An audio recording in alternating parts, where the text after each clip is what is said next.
오늘 잠언 18장 1절부터 12절 말씀 가지고 함께 은혜 나누겠습니다. 계속 연결되기 때문에 지난주 말씀을 생각해 봐야 됩니다. 지난주 말씀에서는 자신을 숨기기 위해 빈말잔치를 벌이는 사람에서 시작해서 순도 높은 거짓말을 하는 사람과 뇌물로 죄를 감추려는 사람, 이렇게 점점 거짓말의 수준이 높아졌었습니다. 그러나 이러한 거짓을 쉽게 구별할 수 있습니다. 이러한 거짓들은 분명히 드러나기 때문입니다. 뇌물 주는 사람, 말잔치 벌이는 사람, 순도 높은 거짓말로 이렇게 감추는 사람 다 드러납니다. 그러나 문제는 그 다음에 나오는 진짜 사랑인 것 같은데 가짜 사랑인 사람들이 진짜 문제입니다. 첫 번째로는 돈으로 지혜를 사려는 사람들, 표시가 잘 나지 않습니다. 또 돈을 대신 갚아주겠다고 하는 사람들, 또 내 대신 싸워주겠다고 하는 사람들은 진짜 사랑 같은데 가짜 사랑이니까 조심하라고 했습니다. 진짜 사랑의 길을 가야 한다고 했습니다. 그러나 아무리 자신이 바른 길을 간다고 해도 자녀들이 세상에서 삐까뻔쩍하게 성공했는데 하나님과 상관없는 길을 간다면 백발이 되어서 수치와 망신을 당하고 하나님 앞에 가서 책망을 받는다고 했습니다. 그러니까 우리가 하지 말아야 될 자랑이 뭐냐면요, 자식들 잘 됐다는 겁니다. 왜냐하면 자식들이 잘 됐는데 예수를 믿지 않고 제멋대로 산다라고 하면, 자기 쾌락을 위해서 산다면 그 자식은 잘 된 것이 아닙니다. 그래서 우리가 기도해야 합니다. 자식들을 위해서. 이렇게 거짓말과 속임수로 자신의 성공을 위해 달려가는 자신들은 자신들이 쌓은 성공이 자신들을 지켜주는 견고한 성벽으로 여긴다고 했습니다. 그런데 그러한 성들은 오늘 말씀에서는 무너질 것이고 망할 것이고 오직 여호와께 피하는 자들만이 안전하게 거할 수 있다라는 말씀이 오늘 말씀에 나옵니다. 1절부터 3절에 보면 자기 탐욕을 위해서 싸우는 사람들이 등장합니다. 18장 1절부터 등장하는 사람은 17장 25절에서 나온 아버지의 근심이고 어머니의 고통인 아들입니다. 근데 이 아들은 세상 사람들이 모두가 부러워할 만큼 출세한 아들들입니다. 탐욕을 따라 재판하고 하나님을 대적하고 사람들도 압제하는 사람입니다. 이 정도 되면 왕 아니면 높은 고관이 아니면 이렇게 할 수 없습니다.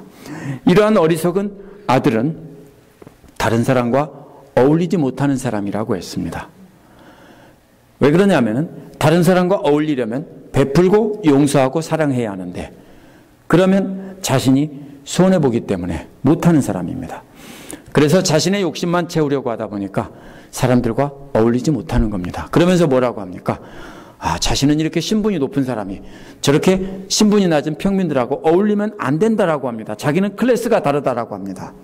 그러나 그렇지 않습니다.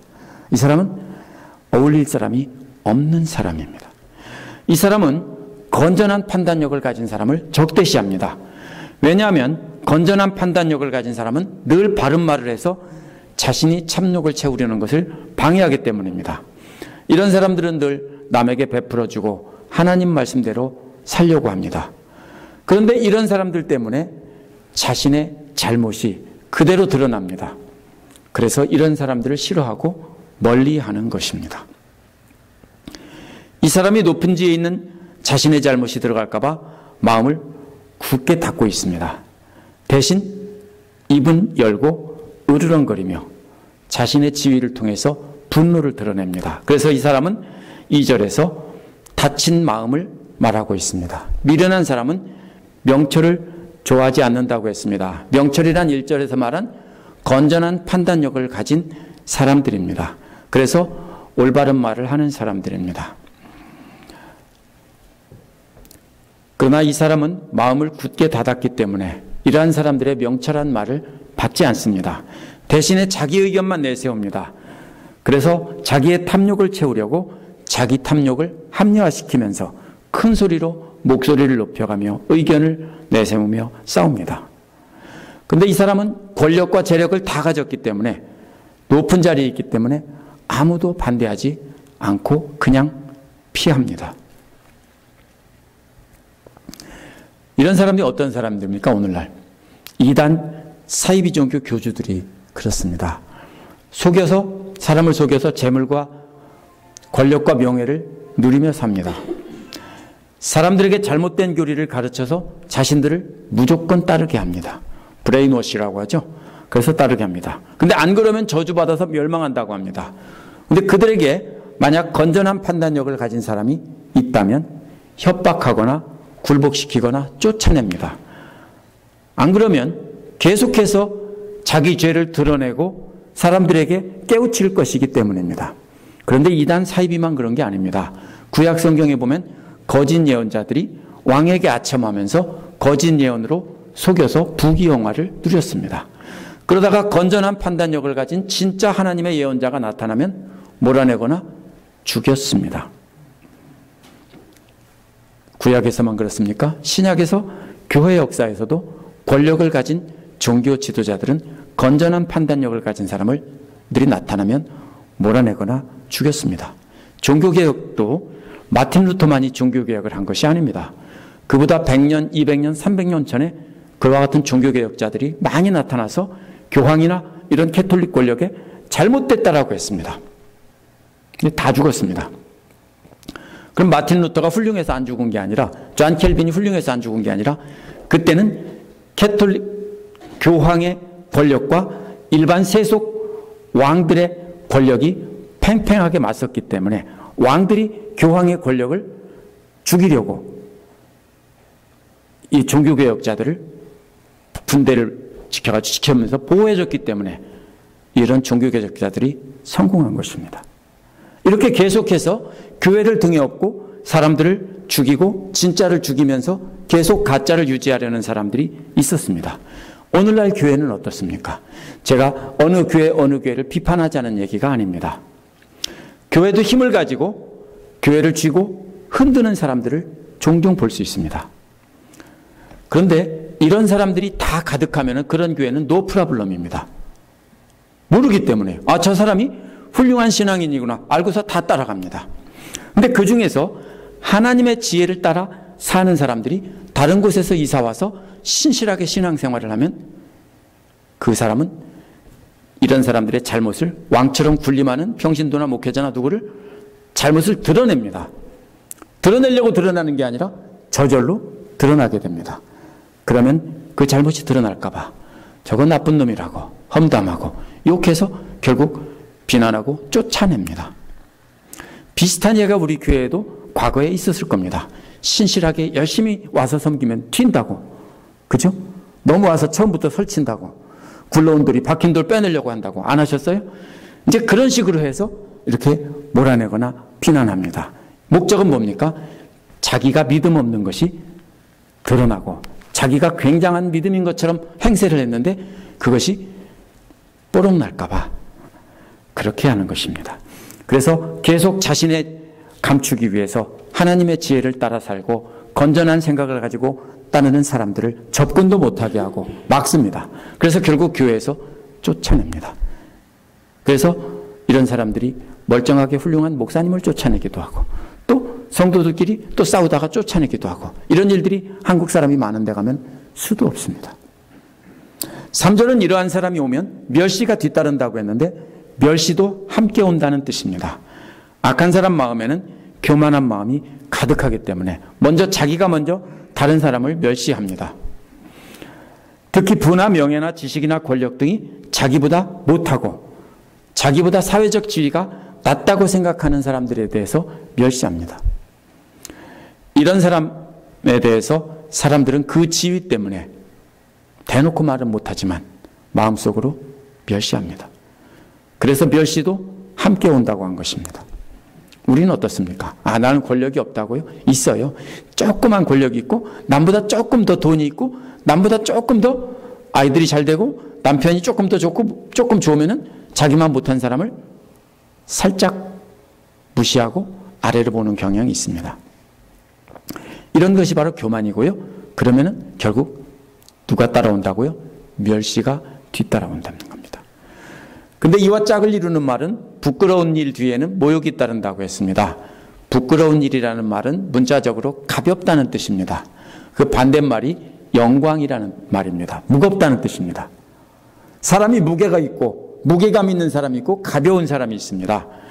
그런데 이 사람은, 악한 사람은 존경을 잃게 되고 사람들이 아주 가볍게 여긴다는 것입니다. 그러면 모욕이 따라온다고 했습니다. 멸시와 모욕이 어떻게 다릅니까? 앞에서 멸시는 이 사람이 힘을 가졌기 때문에 말을 못하고 마음속으로만 멸시하는 겁니다. 근데 모욕은 이 사람이 이제 별거 아니기 때문에 대놓고 말하는 것이 모욕입니다. 그래서 모욕이란 존경하지 않는 마음을 말로 드러내고 따지고 책망하는 것입니다. 이제는 대놓고 말하는 것입니다. 왜?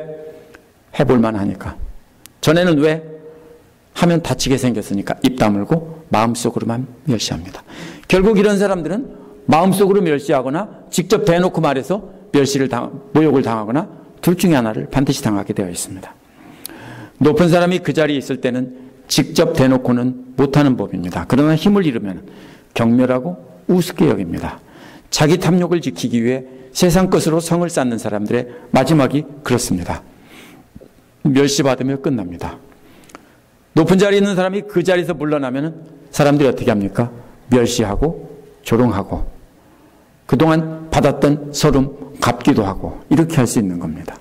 그렇게 공들여 쌓은 성이 이 빌락시 해변에 있는 여름의 모래성과 같습니다. 열심히 엄청나게 쌓았는데 인생의 파도가 한번 확 왔다 가면 흔적도 없이 사라져 버립니다. 우리가 가진 돈이나 명예 이 모든 것이요, 내가 굉장한 걸 가진 것 같지만 파도가 한번 몰아치면 싹 쓸려 내려갑니다. 단칼에 없어집니다. 그런데 사람들은 그걸 모르고 자신의 성을 쌓고 그것을 위해 싸우며 사는 사람들, 이 사람들이 어리석은 사람들이라는 것입니다. 두 번째로 4절에서 9절은 말로 이웃과 자신을 죽이는 사람들이 등장합니다.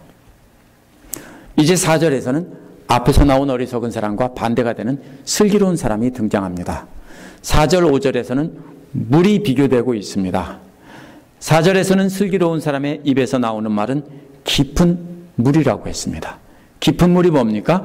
이 사막 지역인 이스라엘에서는 깊은 땅속 깊은 곳에서 샘물이 나오는 곳이 있습니다. 이 샘은 마르지 않는 샘물입니다. 이러한 마르지 않는 지혜의 샘물은 계속해서 하나님 말씀을 간직하고 있는 마음에서 흘러나오는 것을 비유적으로 말한 것입니다.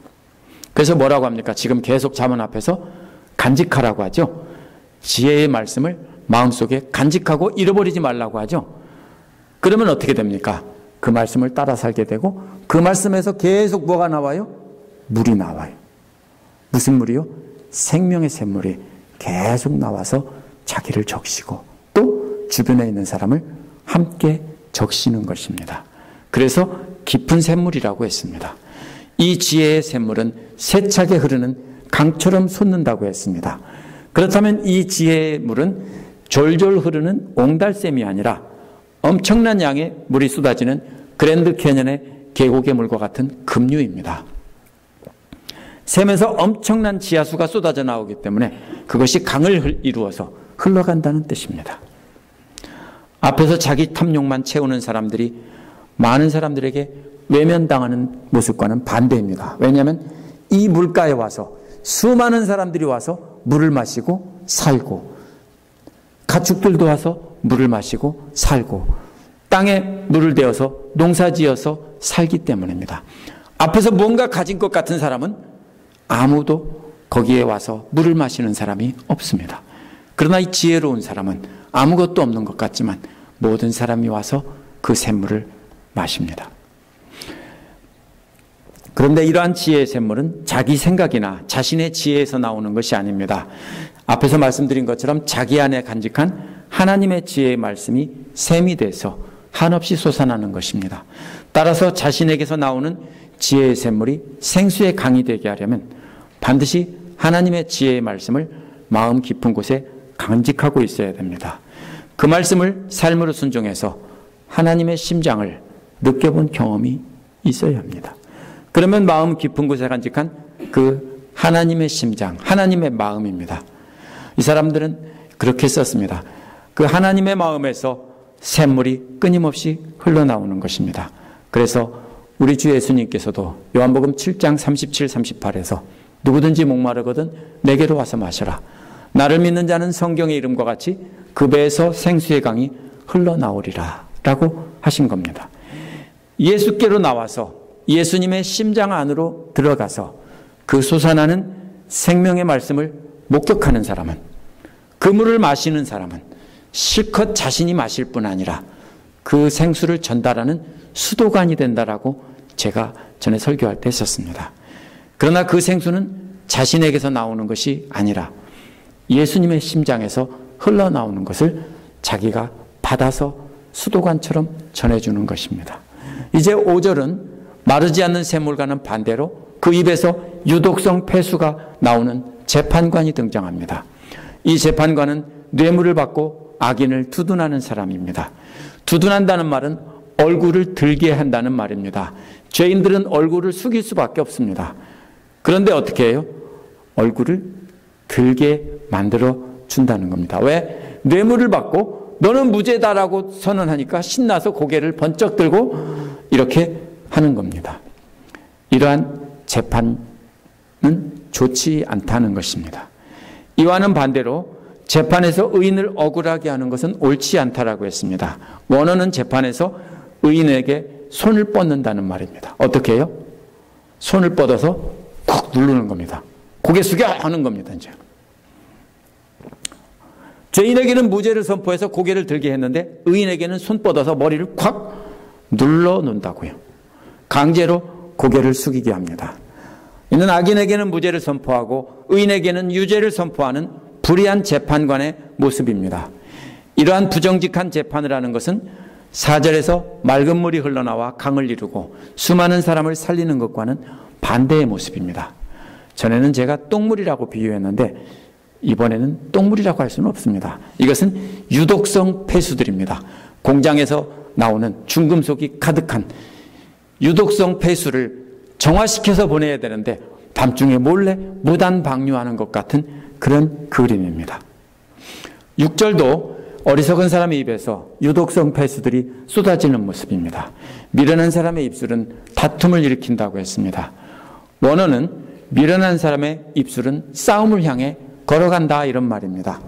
그 입술에서 나오는 말이 다른 사람의 마음에 상처를 입히기 때문에 입술이 싸움을 향해서 걸어간다라고 한 것입니다. 또 그 입은 매를 불러일으킨다고 했습니다. 그 입에서 나오는 말들이 사람들에게 상처를 입히기 때문에 매를 버는 겁니다. 그렇죠? 그래서 매를 불러일으켜서 말다툼에서 얻어맞는 모습으로 발전하고 있습니다. 6절에서는 입술이 먼저 나오고 입이 나중에 나왔는데 입술이 열리고 그 입에서 본격적으로 유독성 폐수 같은 말들이 막 쏟아지는 모습입니다. 근데 7절에서는 입이 먼저 나오고 입술이 나중에 나옵니다. 열린 입에서 계속 쏟아지다가 입술이 닫혀야 하기 때문입니다. 그래서 이렇게 배치한 겁니다. 그런데 그 입에서 나오는 유독성 폐수는 다른 사람만 해치는 게 아니라 자기 자신도 망가뜨린다는 것입니다. 그래서 그 입에서 폐수가 이제 그쳤습니다. 그쳤지만 그 입 자체가 어떻게 되겠습니까? 다 상했겠죠? 유독성 폐수 때문에 입이 다 상했을 겁니다. 이 입은 계속 열려 있습니다. 유독성 물질이 잔뜩 묻은 채 있기 때문에 닫지 못하고 벌리고 있습니다. 이 벌어진 입이 자신의 영혼을 잡는 덫이 된다라고 했습니다. 이제까지는 남을 죽이고 자신을 망가뜨렸는데 자신의 몸을 망가뜨린 겁니다. 이번에는 마지막 남아있는 자기의 영혼까지 그 입 안에 사로잡고 있는 것입니다. 그래서 7절 앞에서는 자기라는 말은 겉으로 드러난 자기 사람을 겉모습을 말한다면, 겉사람을 말한다면, 자신이라고 한 말은 속사람 영혼을 뜻하는 말입니다. 그 속 깊은 곳에 있는 영혼까지 그 벌려진 입이 덫이 돼서 잡혀 있다라는 것입니다. 자기 말에 걸려서 사람들은 잡히기 마련입니다. 그래서 입을 돌로 막 찢죠. 소용없어요. 8절은 7절에서 나온 유독성 폐수가 뭔지 비유로 말하고 있습니다. 그들의 입술은 유독성 폐수를 쏟아내고 닫혀야 하는데 아직도 살짝 열려 있습니다. 살짝 열려 있을 때는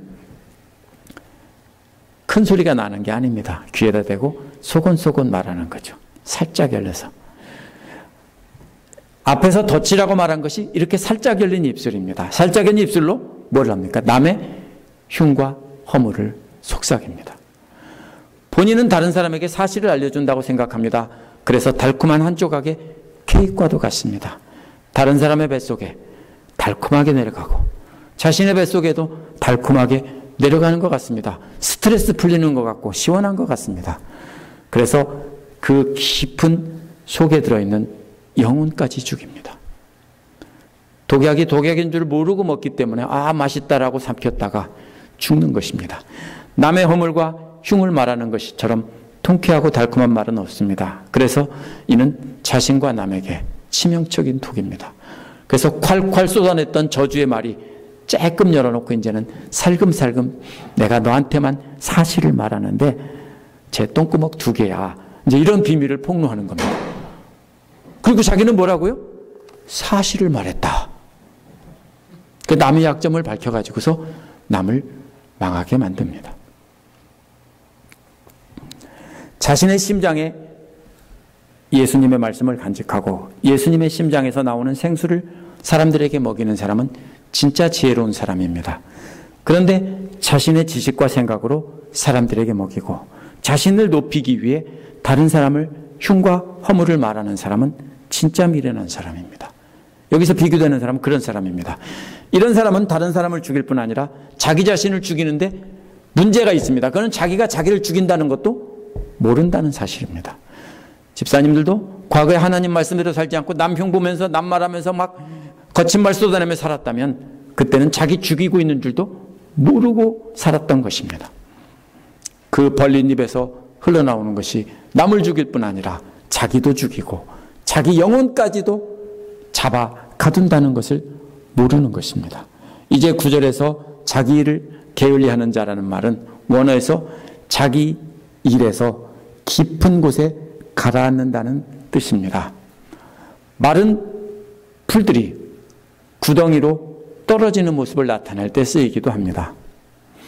8절에서 자신의 속 깊은 곳에 내려간다고 했는데 이제 자신의 전체가 멸망의 불구덩이에 떨어지는 모습으로 암시하고 있습니다. 그 벌린 입 안에 처음에는 갇혔습니다. 그런데 벌린 입 다음에는 뭐예요? 속으로 떨어져야 되죠. 그래서 그 속으로 멸망의 구렁텅이로 빠져들어가는 모습입니다. 그 속은 예수님의 심장으로 연결이 되어야 되는데 영원히 멸망하는 사탄의 심장으로 연결이 됩니다. 예수님의 심장이 연결되지 않았습니다.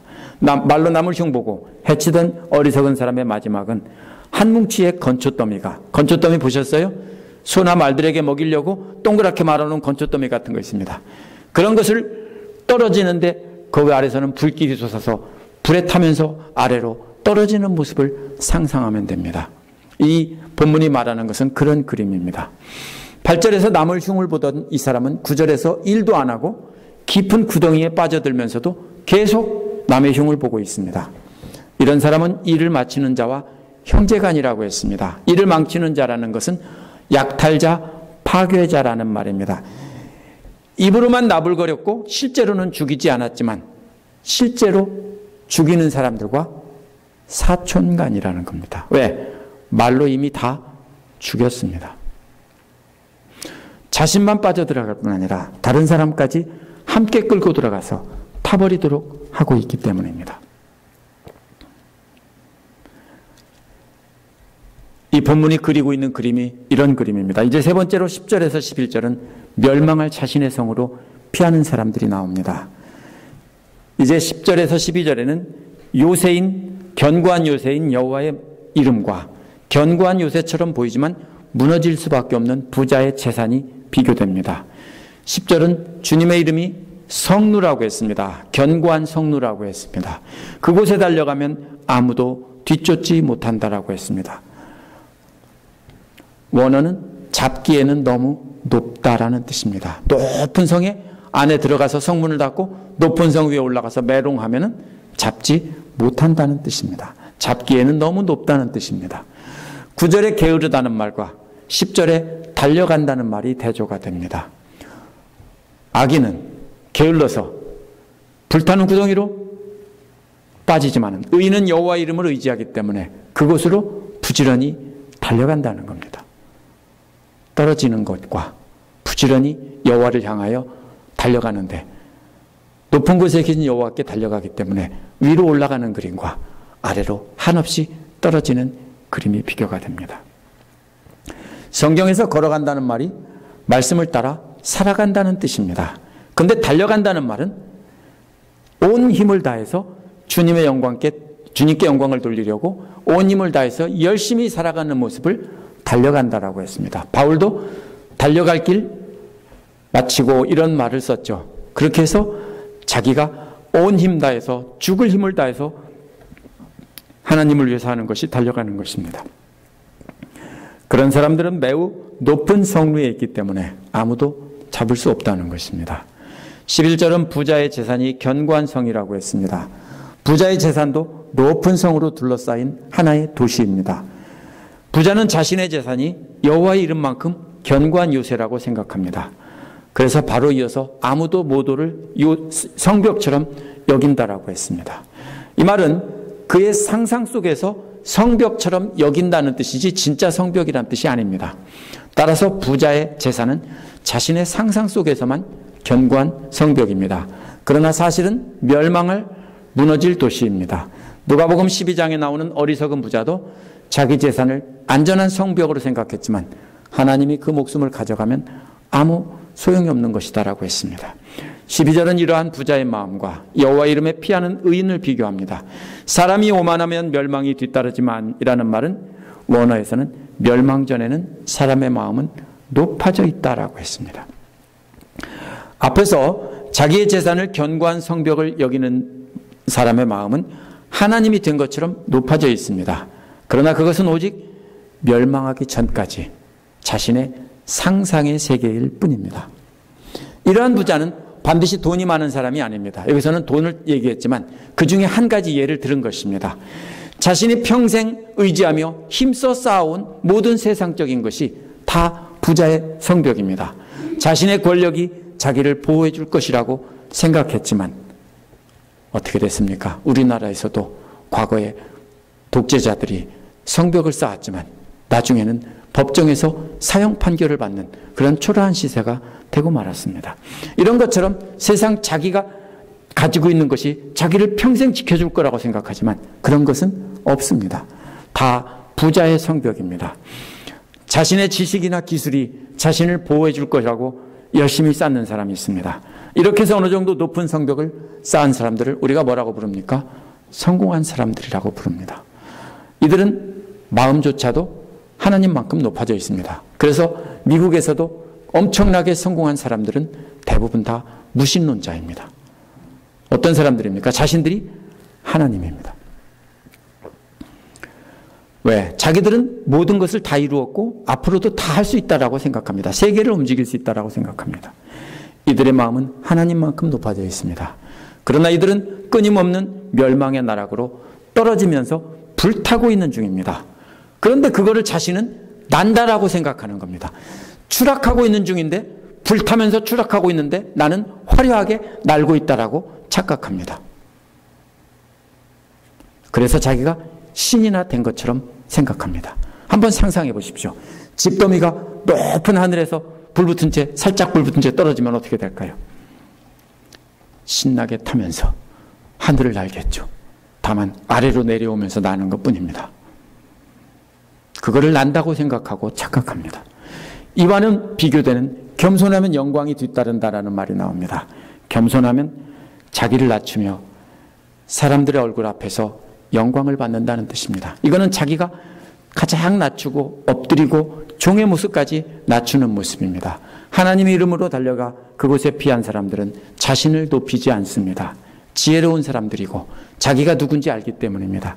자신이 피한 성은 자신이 아니라 여호와의 이름이기 때문입니다. 따라서 이러한 의인은 하나님 앞에서 겸손하고 사람들 앞에서도 겸손한 것입니다. 우리가 하얀 백발이 되었을 때, 주님 앞에 갈 날이 가까워졌을 때 그때 우리의 모습은 겸손하고 낮아져서 하나님 앞에도 낮은 사람이고 사람들 앞에서도 겸손한 사람이 되어야 합니다. 의지할 재산이 있는 사람들은 조심해야 됩니다. 그런 사람들은 의지할 세상 것이 있는 사람은 조심해야 됩니다. 그런 사람들은 그것이 자기의 성인 줄 착각하고 함께 우리도 잡고 물고 들어가서 함께 떨어지자고 합니다. 우리는 예수님만 높이고 섬기며 따라가야 하는 사람들입니다. 그런데 교회에서 스스로 왕이 돼서 예수님의 자리를 차지하는 사람들이 있습니다. 그런데 처음부터 그런 거 아닙니다. 처음에 그분들 열심히 하려고 했던 사람들입니다. 그런데 진리의 말씀과 지혜의 말씀인 예수님 마음을 마음속에 깊이 간직하고 있지 않기 때문에 점점 지나면은 자꾸 사람들이 자기를 거룩하게 보니까 가면을 쓰고 이렇게 하다가 자기의 가면을 벗기려고 하는 사람들에게는 대적하고 험담하고 비난해서 쫓아내는 것입니다. 특별히 교회에서 뭔가 중요한 일을 하고 있다고 생각하면 지금 조심하셔야 합니다. 자기도 모르게 자기를 가장 높은 자리에 올려놓고 그 자리를 지키려고 진정으로 땅에 엎드려서 겸손하게 지혜의 길을 가는 사람들을 배척하게 됩니다.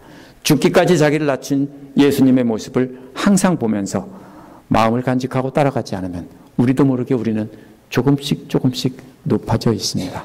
나는 안 그래야지 하고 100번 다짐해도 되는 것이 아닙니다.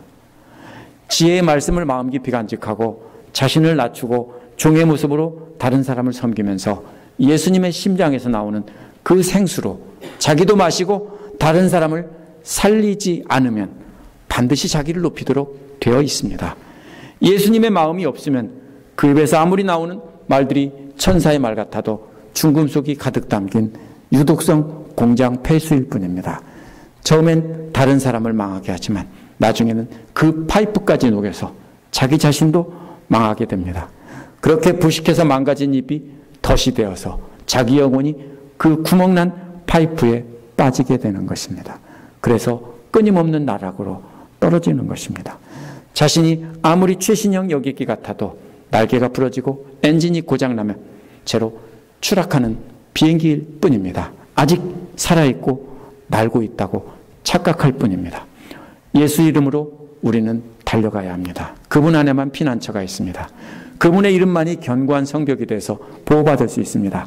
이제 자기 힘으로 모래성 쌓는 어리석은 일은 멈춰야 됩니다. 젊을 때는 몰라서 저도 그랬습니다. 그러나 이제는 그런 어리석은 일을 멈춰야 합니다. 대신 우리 주 예수의 이름으로 의지하고 그 이름의 성벽 안에서 평안을 누리면서 예수님의 심장을 품고 겸손히 섬기는 일에 전념해야 합니다. 그것이 우리 안에 예수님의 심장을 간직하고 그 심장에서 생수가 흘러나오게 해서 사람들을 살리는 길이 되는 것입니다. 기도하겠습니다.